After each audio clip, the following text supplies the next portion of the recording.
Petang hari ini dan bagi memberi pandangan mengenai topik ini bersama saya ketika ini tak lain tak bukan ialah mantan bekas Perdana Menteri Tun Dr. Mahathir Mohamad. Terima kasih Tun kerana sudi bersama Astro Awani. Jadi Tun, berhubung tema conference ini iaitu New World Order, apakah relevan atau impaknya kepada negara kita Malaysia, Tun? Sekarang ini kita dapati di seluruh dunia banyak benda-benda yang berlaku yang sukar bagi kita memahami. Umpamanya kita lihat sekarang ini orang-orang Islam berperang dengan orang Islam, membunuh orang Islam dan mereka melakukan perkara-perkara yang dahulu tidak pernah dilakukan oleh mereka. Kenapakah ini berlaku?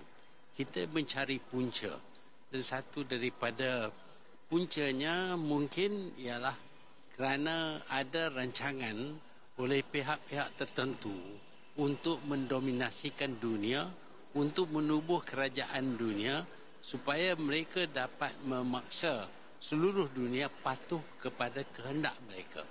Sebab itu kita bincang berkenaan dengan New World Order, order baru dunia. Apakah dianya order baru dunia?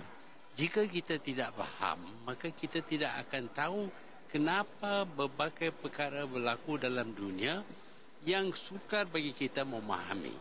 Sebab itulah diadakan satu forum bagi membincang perkara ini.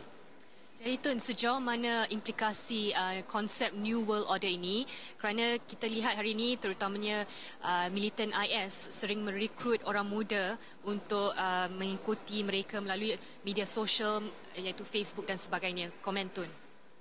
Ya, kita hairan kenapa ada gerakan yang seperti ini yang menumpukan segala pemusuhan mereka kepada orang Islam sendiri. Kita dapati bahawa banyak gerakan-gerakan yang dikenali sebagai gerakan teroris bermula dengan usaha CIA menubuhkan gerakan ini.